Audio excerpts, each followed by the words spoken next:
Good morning. My name is Daniel, and I will be your conference facilitator today. Welcome to T. Rowe Price's first quarter 2025 earnings conference call. All participants will be in listen-only mode until the question-and-answer period. I will give you instructions on how to ask questions at that time. As a reminder, this call is being recorded and will be available for replay on T. Rowe Price's website shortly after the call concludes. I will now turn the call over to Linsley Carruth, T. Rowe Price's Director of Investor Relations. Hello, and thank you for joining us today for our first quarter earnings call. The press release and the supplemental materials document can be found on our IR website at investors.troweprice.com. Today's call will last approximately 45 minutes. Our Chair, CEO, and President, Rob Sharps, and CFO, Jen Dardis, will discuss the company's results for about 15 minutes. Then we'll open it up for your questions, at which time we'll be joined by Head of Global Investments, Eric Veiel. We ask that you limit it to one question per participant. I'd like to remind you that during the course of this call, we may make a number of forward-looking statements and reference certain non-GAAP financial measures. Please refer to the forward-looking statement language and the reconciliations to GAAP in the supplemental materials, as well as in our press release and 10-Q. Discussion related to the funds is intended to demonstrate their contribution to the organization's results and are not recommendations. All investment performance references to peer groups on today's call are using Morningstar peer groups and for the quarter that ended March 31st, 2025. Now I'll turn it over to Rob. Thank you, Linsley, and thank you all for joining our first quarter update. Despite policy-driven market volatility pressuring our assets under management and revenues, we are making important progress. Our world-class investment platform, powered by broad and deep active research, makes us uniquely well-positioned to navigate periods of uncertainty and to help our clients do the same. We are extending our reach by leveraging our leadership position in retirement and the strength of our brand. I'd like to start with investment performance, which, versus peers, improved meaningfully from the fourth quarter, with gains across asset classes. Over 60% of our funds beat their peer groups for the 1, 3, 5, and 10-year time periods. Results were even stronger on an asset-weighted basis, where 61% beat for the 1-year time period, 73% for the 3-year, 68% for the 5-year, and 87% for the 10-year. In equity, value outperformed growth in the quarter amid a shift in sentiment driven by tariff concerns and a sell-off in the technology sector.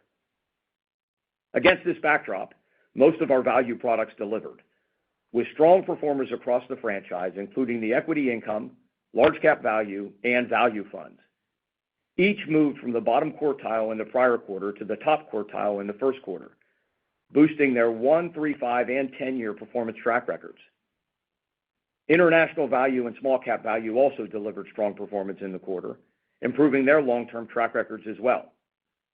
In contrast, New Horizons, mid-cap value, U.S. equity research, and a few of our sector funds had more challenging quarters. Target date performance was strong. 99% of our target date assets beat their peer groups for the 3, 5, and 10-year time periods. Our retirement strategies benefited from an overweight to and strong outperformance within value, as well as a tactical overweight to international and real assets and strong security selection. However, the glide path overall level of equity exposure detracted across vintages. Fixed income performance was solid, with 64% of funds beating their peer group median on a 1-year basis and 65% on a 5-year basis. We had more mixed results for the 3-year time period, with 50% of funds beating their medians. The best performing fixed income segment in the quarter was U.S. taxable bonds. Alternative portfolios produced mixed results in the first quarter. Private lending strategies generated the strongest gains, followed by structured strategies which benefited from timely monetizations. Performance of opportunistic and liquid strategies was mixed, driven by negative developments in certain positions. Deployment of capital in private lending funds was muted due to the generally slow M&A environment. In addition to improved investment performance, we also strengthened our leadership position in retirement in the first quarter, including expanding our reach beyond the United States. We launched a sub-advised retirement date fund series in partnership with a Japanese asset manager, marking the first time we've offered our customized glide path design expertise in this market. We were selected as one of 4 external asset managers to partner with a leading global banking institution to develop a series of custom retirement-related funds to be distributed in Asia, the UK, and the Middle East. We are growing our longstanding custom target date relationship in Korea with increased net flows in the quarter. Outside of Asia Pacific, we were notified of our first client commitment for the newly launched T. Rowe Price Retirement Date Series in Canada. In the U.S., we launched Social Security Analyzer, a tool designed to help financial advisors optimize their clients' benefits by building custom strategies, conducting in-depth analysis, and providing side-by-side comparisons among various Social Security claiming strategies. And we are examining how allocations to private market alternative investments could add to our target date franchise, so we are ready if or when plan sponsor demand materializes. We remain the largest provider of active target date products and continue our work to adapt the target date franchise and to bring this capability to new clients and new markets. Beyond our strengths in global retirement, we built momentum with our ETF and SMA offerings. We launched 2 transparent equity ETFs, Hedged Equity and Capital Appreciation Premium Income, our latest addition to the Capital Appreciation Suite. Both ETFs integrate our strong equity research platforms with hedging strategies. These additions bring our roster to 19 ETFs with over $12.5 billion in assets under management as of March 31st, including allocations from our multi-asset products. 9 of our ETFs have surpassed $500 million, with 3 reaching over $1 billion. We also broadened our lineup of SMA offerings with the launch of Integrated U.S. Small Cap Growth and Integrated U.S. Small Mid Core, which combine our fundamental and quantitative processes in this tailored vehicle structure. In the first quarter, we continue to be recognized for our people, our products and services, and our workplace. The T. Rowe Price OHA Select Private Credit Fund, referred to as O Credit, was named 2024 BDC of the Year Americas by Private Debt Investor. For the 15th consecutive year, we were named one of Fortune magazine's World's Most Admired Companies. And for the 3rd year in a row, our firm placed in the top 10 in Extel's 2024 ranking of America's top asset management firms. T. Rowe Price Associates maintained its number 2 position among the over 350 asset managers nominated, and this was the first year that T. Rowe Price Investment Management was recognized in the corporate survey at 7th place. We also officially opened our global headquarters at Harbor Point in Baltimore, designed to support our culture of collaboration and enhance the associate experience. Despite this important investment, we are being thoughtful about controllable expenses to preserve our ability to invest in our strategic initiatives and strengthen our right to win. Finally, our balance sheet remains strong with $3.3 billion of cash and discretionary investments. We continue to prioritize returning capital to our stockholders and recently announced a quarterly dividend of $1.27, which increased for the 39th consecutive year. We will be opportunistic in our approach to stock repurchases, strategically leveraging market downturns for selective buying opportunities. Before I turn to Jen, I want to thank our associates for their resilience and their steadfast commitment to clients. For nearly 90 years, our associates have been trusted to help people navigate the ups and downs of the markets, and they continue to build on that legacy today. Now, Jen will share a view of our first quarter financial results. Thank you, Rob, and hello, everyone. I'll review our first quarter results before turning to Q&A. Our adjusted earnings per share of $2.23 for Q1 2025 is down from $2.38 in Q1 2024, but up from $2.12 in Q4 2024. This quarter's $8.6 billion in net outflows were largely driven by U.S. equities and rebalancing activity later in the quarter. However, we saw a few positive areas. Our target date franchise had $6.3 billion of net inflows, led by the continued success of our blend products.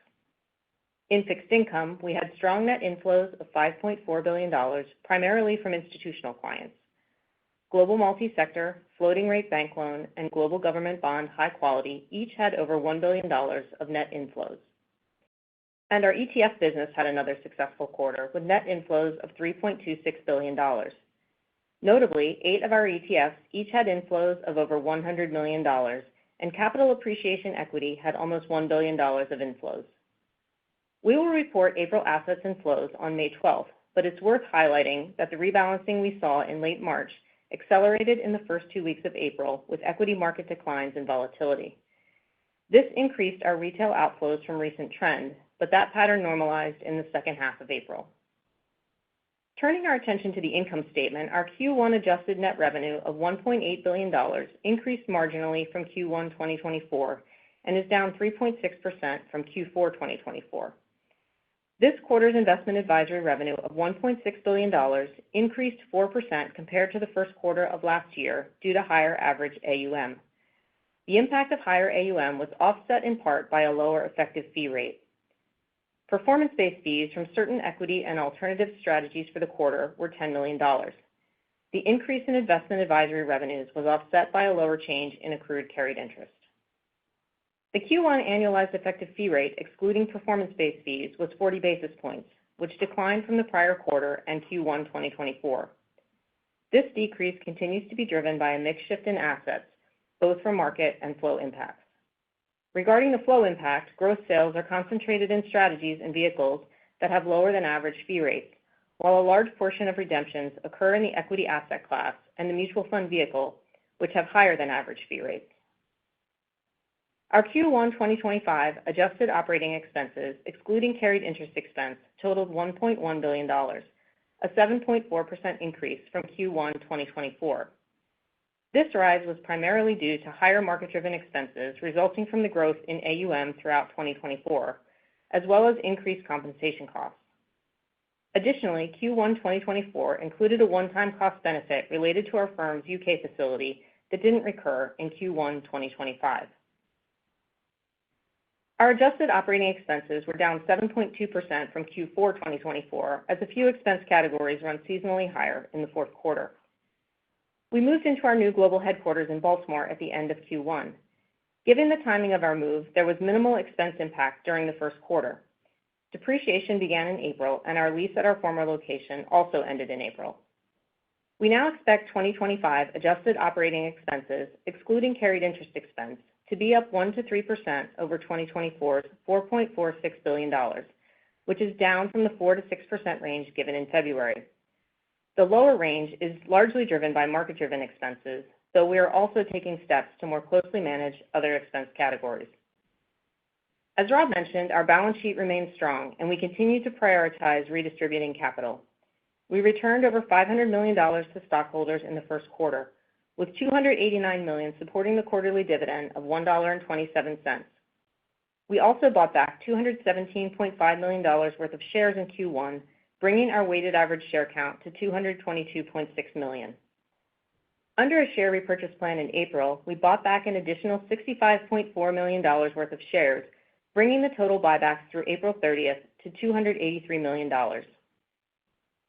With recent market volatility, we will continue to focus on execution for our clients and on investing in opportunities to drive growth. At the same time, we will carefully prioritize our expenses to reflect the market environment. And now I'll ask the operator to open the line for questions. To ask a question, please press star 11 on your telephone and wait for your name to be announced. To withdraw your question, please press star 11 again. In the interest of time, we ask that you please limit yourself to one question. You may rejoin the queue if you have any additional questions. Please stand by while we compile the Q&A roster. Our first question comes from Michael Cyprys with Morgan Stanley. Your line is open. Hi, good morning. Thanks for taking the question. Maybe just to kick off on ETFs, great to see the expanded flows and reaching $12.5 billion of AUM there. I'm just hoping you could elaborate a bit on the steps that you're taking to drive this early success, how you see your ETF business progressing over the next 12 to 24 months, and then just more broadly on ETFs, how are you thinking about the opportunity set for an ETF share class on existing strategies, given Vanguard's patent on the ETF share class expired. Maybe just talk about the opportunity set that you see for the industry and for T. Rowe, how you might see that playing out. What's the path and timing look like for that? Thank you. Yeah, Mike, good morning. This is Rob. Thanks for the question. I'm really excited about our opportunity in ETFs. As you noted, we are really building momentum. We've broadened our range of offerings. We've got 19 in the market now, and I think a number of them are compelling and differentiated. We've also got several on the roadmap. As we scale the funds and build track records, I'm excited about the placement that we're getting on a number of wealth platforms. We're investing in specialist sales capabilities to drive sales in the field and to reach more ETF users. With regard to your question with regard to the keys to success so far, I'd point out a handful of things. But one, strong performance from our investments team. Two, being able to scale the products. A lot of clients require a minimum level of AUM in order to put them on their platform. Driving platform placement, which our USI team is doing a very good job with. I think, again, having a compelling and differentiated offering is obviously helpful. This is an area that is intensely competitive. Then I would say, finally, as you bring that all together with more scaled and well-placed ETFs, it will make sense for us to put more marketing muscle and invest more dollars behind our ETF suite. If you look ahead as we round the suite out, one area where I think there's a big opportunity that we haven't largely tapped into yet is third-party asset allocation models. I think adoption of T. Rowe Price asset allocation models using T. Rowe Price ETFs as an underlying building block is a big opportunity, and it's an important offering for many advisors. So again, the more building blocks we have that are scaled with a compelling track record, the more underlying opportunity we have to build attractive models. I would say longer term, there's also really accelerating demand for ETFs outside of the U.S., so that can drive another leg of growth. I think for us, that'll be more of a 26 and beyond story. But I think we've got a very, very long way to go in the U.S. Regarding your question on ETF as a share class, our Washington research folks believe that it is likely, and my perspective is that it will create some opportunity to offer an ETF version of an existing open-ended fund, which is helpful in the sense that you're already scaled and you already have a track record. That said, we'll be really thoughtful about where we choose to do this. Our understanding is that it will only be available for ETFs that are offered in a fully transparent format. So we'll have intellectual property considerations. Since you can't close an ETF, we'll also have capacity considerations. And finally, I would say there are other client-oriented considerations that we'll need to take into account. So it's unlikely that we would utilize ETF as a share class for certain of our funds, but we've identified a number of them where we think it's an attractive opportunity. Hey, Mike, this is Eric. I would just add to what Rob said around innovation. The two most recently launched ETFs, the Capital Appreciation Premium Income ETF and the Hedged Equity ETF, we think are really differentiated in the market and fill an important need. We're excited about those. They came with some additional complexity from a process perspective, and the teams internally did an excellent job getting them ready. So we're really excited about those out in the market. We also have a rich pipeline of additional ETFs coming, some of which we've already filed for, including building out our suite of sector ETFs. And then we have more behind that on both the fixed income side as well as additional equity ETFs coming. Thank you. Our next question comes from Ben Budish with Barclays. Your line is open. Hi, good morning, and thanks for taking the question. Rob, you talked a little bit about O Credit in your prepared remarks and the sort of private lending environment. Could you perhaps remind us, how much of your AUM is sort of related to direct lending?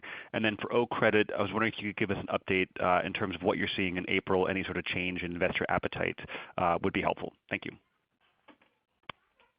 Yeah, so our private market alternatives is roundly $20 billion, and that's a largely private credit. OHA has been very successful with raising capital commitments in the senior private lending area over the course of the last couple of years.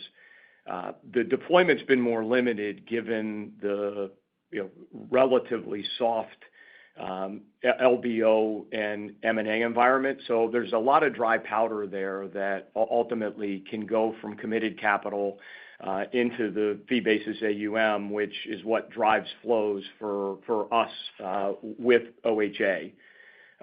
In terms of OCredit specifically, it's been slower than we would have liked. It's an intensely competitive area. We had $54 million of flows in the quarter, but it's building. We're adding more placements. We're on 8 platforms now. We're in advanced discussions with a few others. We're building out our field sales coverage, and our team of regional investment consultants, our wholesalers are at this point up to speed on OCredit. So we think there's a very big opportunity over time to deliver OHA's capabilities through a range of different, whether it's evergreen vehicles or more traditional GP/LP structures, to the wealth area. But it's been intensely competitive and slower than we would have liked. I think given the recognition of OHA as BDC of the year, I think that will be helpful. I think some of the placements on a few of the big wealth platforms that came late last year or early this year will also help us to see meaningfully better momentum as we work our way through 2025 and into 2026. Thank you. Our next question comes from Craig Siegenthaler with Bank of America. Your line is open. Thanks. Good morning, Rob. Our question is on the potential for alternative investments to gain access to the U.S. retirement channel. So we've all seen several announcements from some of your biggest competitors forming partnerships with private markets firms. So what are your updated thoughts on forming a private market partnership? Do you need to? And also, what are your thoughts on alts to gain share pretty much from zero in 401(k) plans and target date funds? Thank you.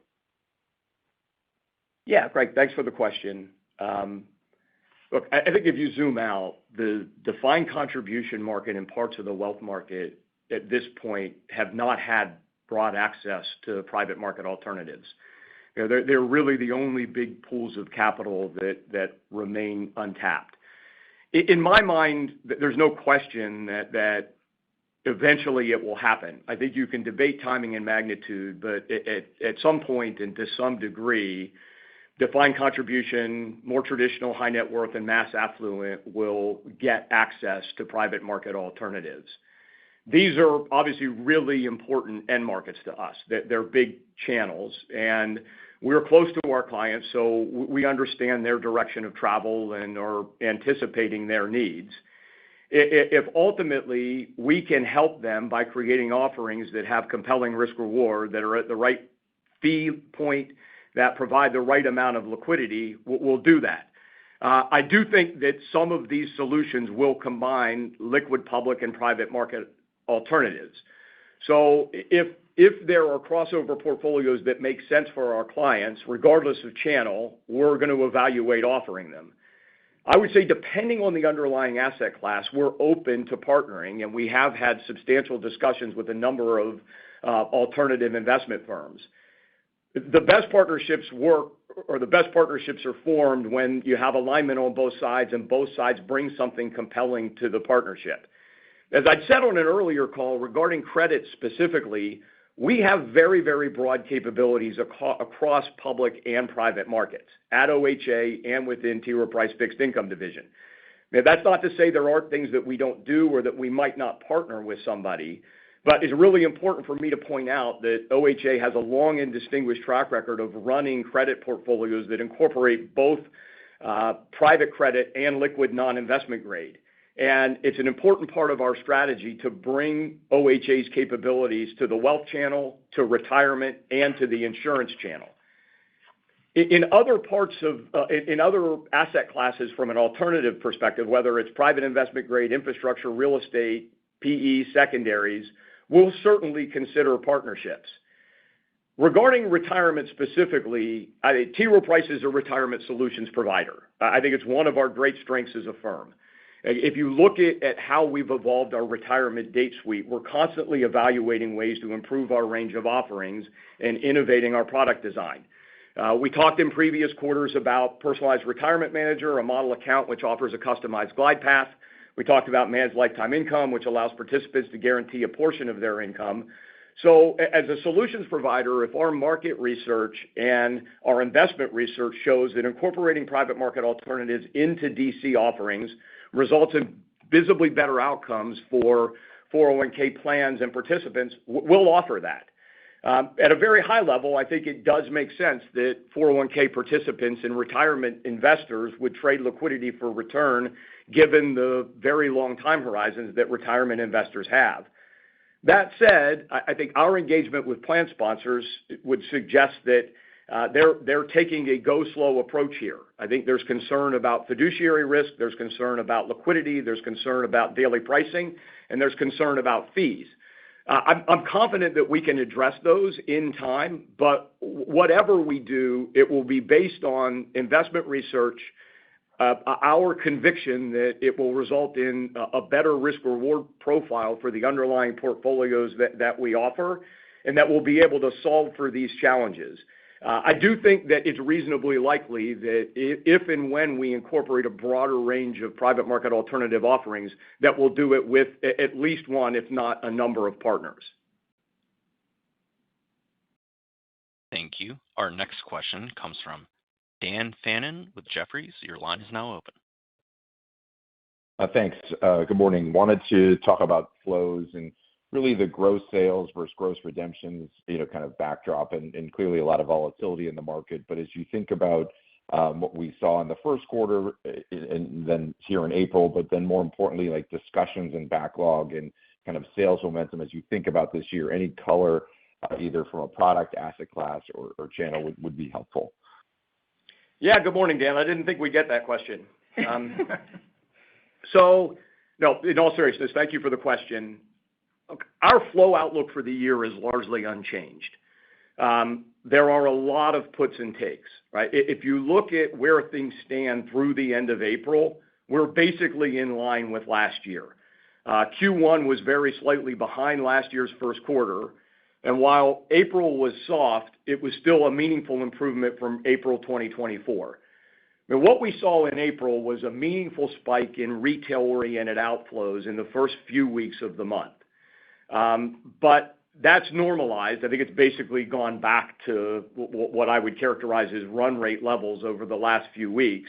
And it was partially offset by solid flows on the institutional side. On the more positive side, our net pipeline for large mandates continued to develop favorably during the quarter. So when you net it all out, our base case is still for full year 25 to improve relative to 2024, which is encouraging given the challenging backdrop. Look, given the environment, though, I think it's hard to have a lot of conviction on how the rest of the year will play out. But I would point out that while we're fighting some pretty intense headwinds in open-ended mutual fund as a vehicle and active equity as an asset class, we've got a lot to be excited about. Very strong momentum in fixed income, especially our global strategies, continued strong momentum across retirement solutions, OHA capital commitments, which eventually will come into the fee basis AUM and drive flows there. We talked about ETFs. We're growing our capital appreciation suite. We have a suite of what I would characterize as low fee, low risk budget alternatives to passive that have a very compelling value proposition where our pipeline is robust and where we're really leaning in. So, look, I'm confident that we have a path back to positive flows. I think it's unlikely to be in 25, but I think 25 will take another step back in that direction. The only thing I might add, Rob talked about channel, just from an asset class perspective, we did see some rebalancing, not surprisingly, given the market volatility in the late part of March and the early part of April. So that would have been relatively more outflows in equities, more inflows into fixed income.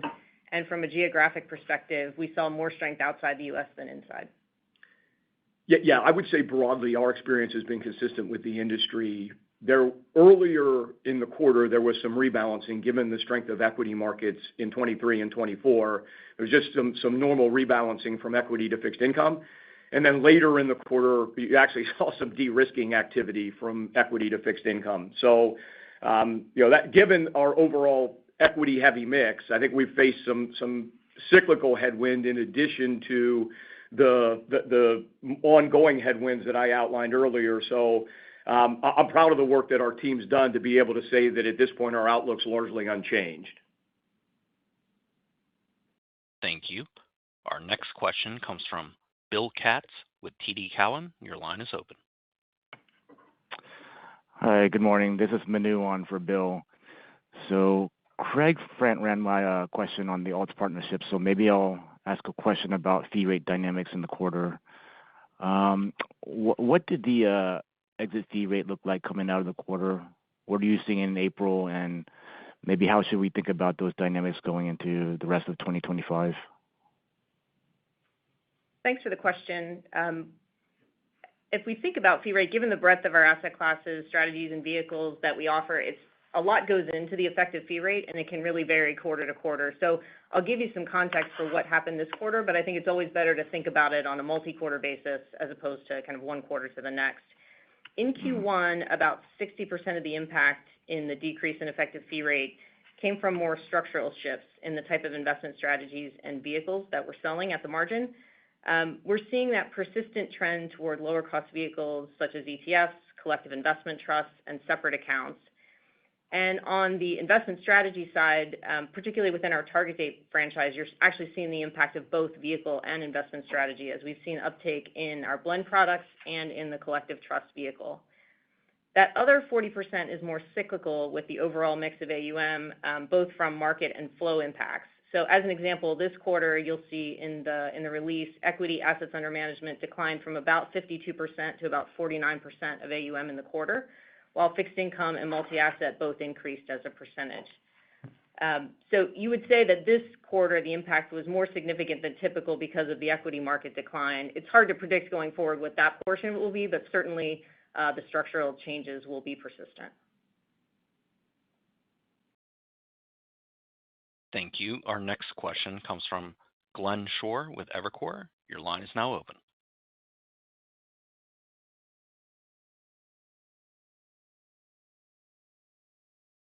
Glenn, please check your mute button.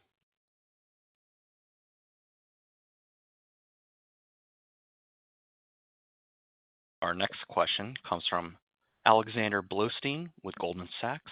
Your line is now open. Hey, good morning. Thanks for the question. Sorry, I have to ask a little bit of a boring expense question, but given the volatility in the market, I don't envy your ability to, I guess, budget right now, given the swings we've seen. So, Jen, maybe help us understand the drivers between sort of the original guide versus where you are now, and as of what point, I guess, in April, did you guys set the guide in terms of, like, what are you assuming for equity market returns that's baked into guidance? Thanks for the question, and I appreciate the sympathy for having to set budgets in this kind of an environment. So with the back part of your question about what we took into account from a market perspective, we took into account the volatility in April, both in markets and in assets under management, in setting that 1% to 3% range. Specifically, if assets had been, as of March 31st, that $1.57 trillion, expense growth would have been toward the higher end of that range. And I would say when we're thinking about the move from 4 to 6 to 1 to 3, it's two things. It's both the natural adjustment of market-driven expenses and some intentional management of controllable expenses. And that's really things like slowing the pace of hiring and variable expenses like internal travel. All of that said, as we've said in prior quarters, we're continuing to evaluate opportunities for more structural cost savings to limit expense growth in 26 and beyond. Thank you.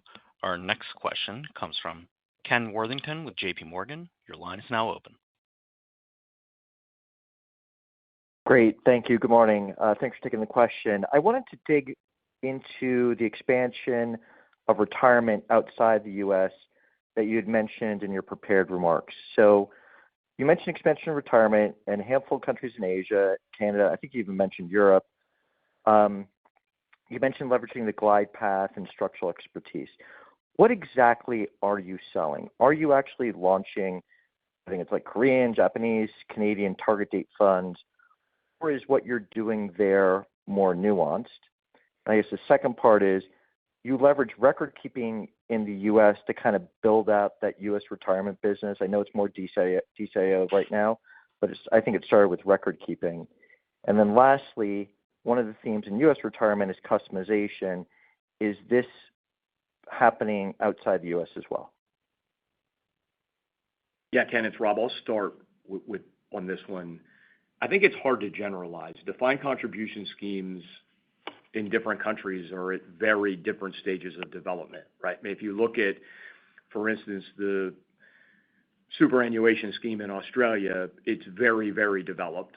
Obviously, the U.S. is very developed, but in a number of other places, it's evolving rapidly. The U.K., Japan, Canada, and in many instances, those countries are less far along. And in each case, the structure is different. So, I mean, if I basically went country by country, in Korea, we're offering a target date series in partnership with a local investment manager, and we also have a retirement income series, which is really what drove much of the flow there this quarter. So it's two strategies partnered with a local investment manager where they manage the local portion of the allocation and where we manage the more global portions of the allocation. In Japan, it is very early in terms of the development and evolution. I think there's going to need to be a lot of market development and education, but we are partnered with a local investment management firm to provide a target date series where, again, we provide the overall glide path and portfolio construction and design. We provide the building blocks for markets outside of Japan, and they manage the Japanese equity and fixed income allocations within that. In Canada, we're largely partnered with a local life insurer and are offering a series that's quite similar to the series that we offer in the U.S. Where we referenced other parts of Asia and the U.K., we're partnered with a large private bank on a retirement offering that will be distributed across Asia as well as in the U.K. and the Middle East. So that is actually not a target date product. It's more of a target allocation product that's designed specifically for retirement-oriented investors and was custom designed based on the proposal that they gave us.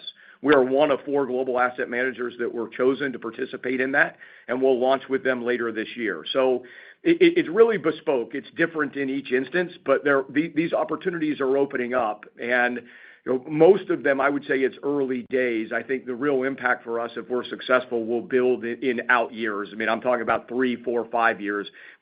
Most of these aren't meaningful drivers right now, perhaps with the exception of Korea and Canada. The one thing I would add here, Ken, as well, is increasingly the mind shift is more about capabilities than products. And we've built out capabilities that allow us to partner in different regions, as Rob talked about, on both the strategic asset allocation side, but increasingly on the local tactical asset allocation side or the regional tactical asset allocation side, which is valuable to these partners. It would obviously be different than just a traditional type of product. It could be more of a consulting arrangement or something like that. So we're thinking about this as much from a capabilities perspective as a product perspective. Thank you. Our final question comes from Mike Brown with Wells Fargo Securities. Your line is now open. Great. Good morning. Thanks for taking my question. Just wanted to ask on the balance sheet. So we observed that the cash has now increased to about $2.8 billion, and you just wanted to maybe touch on capital allocation. How are you thinking about that at this moment? Do you think that given the opportunity, would you increase the share buybacks? How are you thinking about inorganic growth? And when you think about the opportunities on the inorganic growth side, what would be some of the areas that you would be kind of focused on? Do you still are you still thinking about expanding the private markets capabilities? Is that something that would be kind of interesting to you as you think about inorganic growth? Thank you. Thanks for the question. I'll start. And I would say, I think you referenced a $2.8 billion number. We look at a $3.3 billion cash and discretionary investments that we have available. And as we look at that, a portion of that is held in countries outside the U.S. or for regulatory purposes or buffer. So I'd say when we think about that number, we think about half of that being available for strategic opportunities. So that could be things like, as you mentioned, share buybacks or M&A or really just general buffer as we think about the market environment. We mentioned the share buybacks that we did the first part of this year. If we look at 24 was higher than 23, and the first quarter run rate and into April has been higher than the pace that we were on in 2024. So I think all of those things are on the table. We do want to make sure we keep some cash available for potential opportunities on the inorganic side. Maybe I'll open it, Rob, if you want to talk about those. Yeah, look, I would just say with regard to the buyback, we've stepped up the pace, and we'll continue to be opportunistic. To the extent that the market presents the sort of opportunity it's presenting right now, we want to take advantage of it. With regard to M&A, our framework's largely unchanged, right? I mean, we've talked a lot about wanting to do acquisitions where we can bring new capabilities that we don't otherwise have or would be difficult to build internally, that are unique, compelling, differentiated, sustainable, meet emerging and growing client demand, or that allow us to access new clients or to gain market share with our existing clients. That's the framework. They need to be culturally aligned. They need to make financial sense. So the bar's high. Obviously, this is a consolidating industry, so we see and look at a lot of things. But look, I think our priorities are no different than they've been before, and certainly private market alternatives would fall into the category that I just described. But apropos to the conversation earlier, there are also some things that we could achieve through partnership. So we don't necessarily have to own everything.